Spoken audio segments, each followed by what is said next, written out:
Hey, what's good, YouTube? It's your boy Khalil back for another video. Today I'm be reacting to Casual Geographic. Which bear is the best bear?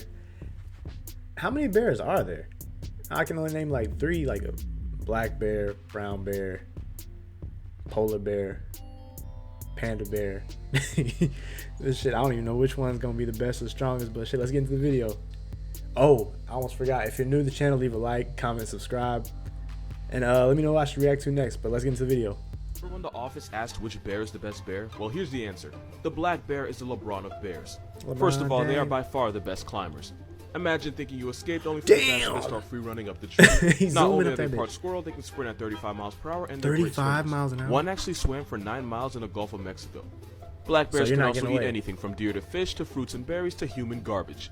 Not to mention they're smart. I'm talking about smart enough to purposely cover their tracks to hide from hunters. They'll also actively hide in bushes and wait for the hunters to pass by them.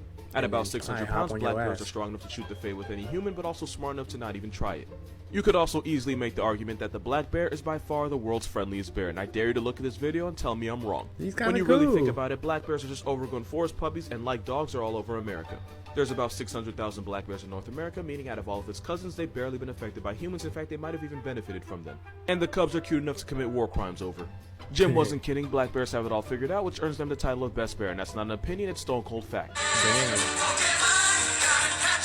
What the fuck does that look like? A Pokemon? Glaucus atlanticus, basically a small sea slug called a nudibranch. It's a gastropod, which makes it related to snails, and a mollusk, which makes it related to cuttlefish, squid, and clams. Those bright colors are actually counter-shading camouflage, meaning it blends in whether you're above it or below it. Blue side blends in with the blue of the ocean if you're looking at it from above, and its silver and gray underside blends in with the sunlight reflecting on the ocean surface if you're below it. This anime fighter jet has no real defense of its own, but it eats the Portuguese man of war and steals its venom through the power of appropriation. This sea slug stores the stolen stinging cells in its body, which is why they have a nasty surprise for anyone that tries to touch them. Like a true colonizer, the Glaucus has no bag of its own, so it has to steal one, and the result is a venomous sting that can cause 50 shades of agony. So why is this man holding one in his hands? Not a rhetorical question, I'm as confused as you are. Because the Glaucus atlanticus concentrates its venom, it's actually more painful and more dangerous than the man of war. The Glaucus is also hermaphrodite, meaning they can both pitch and catch, and to avoid getting stung by their mate, they have a penis that can be as long as their body to allow them to get it on from a respectful distance. Whoa. The more you know. On Instagram DM me and said I can possibly ruin squirrels, and they swore on my hat. Nobody swears on my hat. Red squirrels are vicious baby-killing cannibals that'll wipe out entire nurseries, sometimes eat them, and then find a now childless mother to try to recreate the family they just erased. Russian squirrels have been known to travel in gangs and attack much larger animals. A mob of Russian squirrels actually mauled a dog, tearing it to pieces, and by the time anybody stepped in, they scattered, each carrying a piece of the dog's flesh. Yes, they eat nuts, but in some cases they'll raid birds' nests and eat whatever chicks they can find. Because female squirrels will mate with as many males as possible, sometimes the males will go into a frenzy, which can lead to AOC. Acts of Cosby. Sometimes they'll gang her, with each male getting a turn. Fun fact, if you follow a squirrel around for a day, you'll either witness it become or create a victim. Also, squirrels are responsible for more obituaries than you think. They can unintentionally kill entire families because 20% of fires in the US are caused by these acorn jockeys chewing on electrical wires. Squirrels cause millions of dollars in damage a year just by being themselves. They're bushy-tailed baby-faced antichrist that somehow escaped persecution thanks to free privilege. Buddy said I couldn't ruin ferrets, so I'm gonna make it your problem. This is what a hairless ferret looks like as a result of adrenal disease. Here's another naked ferret, but this time it looks like something that might just get me banned. Ferrets often fall into dead sleep, and since they can knock out for 18 hours, sometimes they get buried alive by owners that don't know any better because they really do look dead. If a female ferret doesn't get laid, she can straight up die because when she goes into heat, her body produces estrogen, which causes the bone marrow to stop producing red blood cells. So either she gets clapped by a male or by anemia. The other option isn't great either. Ferrets have a violent mating ritual that involves the male biting her neck and dragging her across the cage like she owes him money, to the point where the female might start screaming. This domestic violence actually stimulates ovulation, so the entire ferret community needs abuse to survive. Which means the female's only options are to get ferret breezied or to die from not mating. The world record for longest time with a ferret in your pants is 5 hours 30 minutes. Why? Why is there even a record for that? He's looking like I'm looking. Stella putorius furo, which means stinky weasel feet. Makes sense because ferrets will steal the most random objects, hide them, and then become weirdly attached to them. They'll go to war over a gym sock. If I can't somehow make you like opossums by the end of this video, you have permission to unfollow me. When the babies get too big for the mother's pouch, they'll start riding along on her back as she looks for food. They don't play dead, they have severe anxiety, and the intense fear makes them pass out and produce a smell like a corpse. Because of its naturally low body temperature, it's rare for them to get rabies because viruses can't survive long in their bodies. And despite what society thinks, they're actually really clean and spend a lot of time grooming themselves like cats. Possums and opossums are actually two different animals. Opossums are found in North America, and possums are in Australia, New Zealand, etc. They're not rats, they're actually marsupials, which makes them related to koalas, wallabies, and quokkas, and they're the only ones that are American. If it wasn't for them, you would probably have Lyme disease because they can eat 5,000 ticks in one season, so next time you see one, Say thank you. They're also immune to snake venom, which is why they'll shoot face with rattlesnakes and vipers and win. They're clean and intelligent, which makes them surprisingly good pets, and they'll show affection to their owners by licking their skin and rubbing their heads against them. And before you think that's gross, your dog would eat his own poop and lick your entire face without even taking a breath mint, so chill out. This is what it looks like when an opossum is on your side, and I defy you to tell me this isn't adorable. These are the top 5 loudest animals in the world. Number 5 is the kakapo, because to find a girl, they'll make a series of loud booming calls that are as loud as a jet engine that can travel across a rainforest. A jet engine. They're neighbors from hell because they'll make it boom for 8 hours a day for 6 months straight. At number 4 is the largest land animal on the planet, the African elephant. Not only can they serve ear-splitting noise, they can produce a loud rumble that's powerful enough to travel for miles. Damn. The frequency is too low for you to hear, but strong enough to make your body vibrate like you're at a deaf concert. At number 3 is the howler monkey, because its call is so loud that you can hear it for 3 miles away in the dense jungle, and if you're near a family, your ears are going to be ringing for the rest of the day. 3 miles? For a sound, 3 miles is far as shit. God damn. Scientists believe that the loudest monkeys are actually the ones with the smallest equipment, so not only do they overcompensate, I guess humans aren't that different after all. At runner-up is the pistol shrimp, because colonies are so loud and disruptive that they can actually mess with submarine sonar, and they can disorient any fish that are nearby.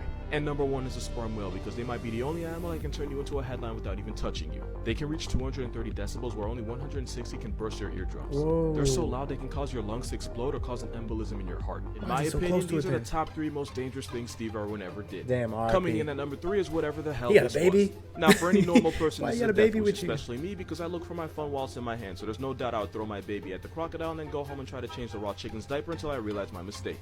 Even though the khaki god isn't capable of making mistakes, that's still a crocodile with a 3,700-pound bite force, but somehow it's still the second most dangerous thing in this video. Bruh, at number 2 is when he got charged by a snack. cassowary. This dinosaur that time left behind is the world's most dangerous bird because they can inflict life-threatening injuries with one Look kick. at his nails. And since this Jurassic feather bastard can leap 7 feet, they can easily slit your throat if they jump high enough. And considering that was a male cassowary, which are He more looked aggressive angry, and too. territorial, this was somehow even more dangerous. This is easily number 1 for one reason. Steve What, a Irwin black almost mamba? never carried any venom, even when facing a black mamba. A He's snake tripping. that allegedly has enough venom to drop an elephant and flatline a person in less than 45 minutes. Oh, he's even though the black tripping. mamba's aggressiveness has been exaggerated, if they feel cornered, they will strike and strike hard. One bite could shut your entire system down, but brass ball Steve could not be bought. Don't want smoke with these animals. Steve was because a they're dog. the top 5 scariest predators on the planet. At 5 is the Bengal tiger, because at 10 feet, almost 500 pounds, they're one of the most powerful big cats in the world. As ambush hunters, they will take your life before you even realize it, and they can become man-eaters if they develop a taste for humans. 4 is the polar bear, because not And you only are can't they do the shit largest about it. predators on the planet, they can smell out their next victim from 6 miles away, and they'll stalk them for days. If you see Oh, a polar bear, no. it's already too late. And since they can outrun and outswim you, when you start seeing Damn, Mario little and Judah, dude. it's really up for you. Number 3 Little are seal's hyenas, not getting because away. imagine being chased down by a pack of animals that literally never get tired, only to get eaten alive once they catch you. Oh, Hyenas fuck go for the that. guts and intestines first, and with jaws that can amputate a rhino, it's one of the most violent ways you can die. Number 2 are crocodiles, because their attack style is camping and slamming with jaws that feel like you got hit with a sledgehammer, followed by a death roll designed to tear you into pieces. Yeah, that death They've been roll is around for fucked 200 up. million years, which means they've gotten really good at catching bodies. These guys are number 1 because pause of these homicides. Death Row. Y'all ever seen that? What movie? It was like a Saw movie where the dude was like strapped up in a machine with his arm in one part, his other arm in another. His shit was like this. Hold on. His shit was like this.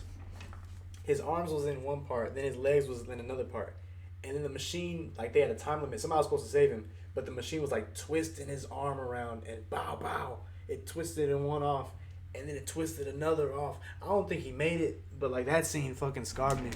And that's what the crocodile fucking death roll reminds me of. That shit's fucked up. Damn. Nigga got PTSD thinking about that shit. Suicidal zebra dolphins will chase down prey like wolves into exhaustion. They'll also actively torture prey before they eat it. Write your will, because with this there They is torture no way. it? They're fucked up. What is that? A lot of people tagged me in that and wanted me to explain, so meet the cutest serial killer you've ever seen, the stoat. This stoat is a muscular, stoat? which makes it related to wolverines, honey badgers, and otters, and believe me, they inherit all the psychopath energy. This tiny Bundy goes never to some heard of the of a most stoat. unethical kill streaks you've ever seen, clapping rabbits, birds, and anything else they can overpower. Because they're really small, they hunt by chasing rabbits relentlessly until the rabbit gives up. Even though the stoat is 10 times smaller, it's able to wrestle the rabbit to the ground and then end it with a devastating bite to the back of the neck. What the Sometimes fuck? the stoat will hypnotize the rabbit by performing a dance known as the Weasel War Dance. The dance puts them in a trance, which makes it easier for the stoat. This nuke with a tail was What brought the to New fuck? Zealand to keep the rabbit population under control. Instead, they nearly ratioed the entire bird population to extinction. And their A name stoat. actually changes based on the color and season it is. Like this one right here is a stoat, but when it switches to its all-white winter coat, it's known as an ermine. They can As change cute as they are, outfits? they're bloodthirsty carnivores that chase Oh, animals you know, 10 body times their poor size into dude. exhaustion and then murk them upon arrival. The more you know. There's an Australian animal that has the power to save other animals' lives without even knowing it. This is a southern hairy-nosed wombat, and they're one of the most important animals in Australia because by accidentally digging underground pools of water, they actually bail out other animals during droughts. They don't do this on purpose, of course. They dig burrows because that's what wombats do, but they actually save hundreds of animals every year just by being themselves. Damn, it's not the only way either. Wombat burrows are often used by smaller animals like the rock wallaby, little penguin, and bettong to hide in during raging bushfires. Because they're such a furry godsend, they're classified as keystone species because in non-scientific terms, the whole hood depends on them. Damn, and fun fact, there's an animal hard. in Africa that does the exact same thing. Because aardvarks spend their entire lives burrowing, their I forgot are aardvarks also were used even by an animals to animal. hide in during fires. He doesn't know it, but this little dirt pig actually creates homes for animals like honey badgers, jackals, and mongoose, and African wild dogs and hyenas even use them as a nursery for their babies. No one pig rabbit should have that much power. Animal group names that make me smile. On the inside. A group of armadillos is called a roll. A group of sharks is known as a shiver. A group of bees is known as a bike. Coming at your ass. A bike of bees. A group of iguanas is called a mess. I don't know what the naming guy had against them, but we'll call it a personal bias. Multiple rhinos in one place is scientifically referred to as a crash. Oh, A group of aardvarks is an armory. A group of tapirs is called a candle. I don't get it either. A group of frogs is called an army. Two bears in one place is called a grinder day gone well. But more than two bears in one place is called a sleuth. A sleuth of bears. A group of these hood rabbits is respectfully called a mob. Makes sense because this picture gives me Godfather. This kangaroo tracks you down to look how big you walking down the alley and then he step out from around the corner. Look like he about to rob you. To an offer you can't refuse, or to have a moment of your time to talk about the Lord and Savior. Or he just wants to send you to him. A group of koalas is called a cling. Actually, can somebody confirm this? Because I really want this to be true. A group of elephants is called a memory. Nah, there's no way that's real. I just want it too bad. And last, that's hard because they have a good ass memory. An embarrassment of pandas. That's not real. An embarrassment. An embarrassment of panda. Damn. But hey, I swear I always learn something new watching these videos. They be so interesting too. Hey, but if you like the video, leave a thumbs up.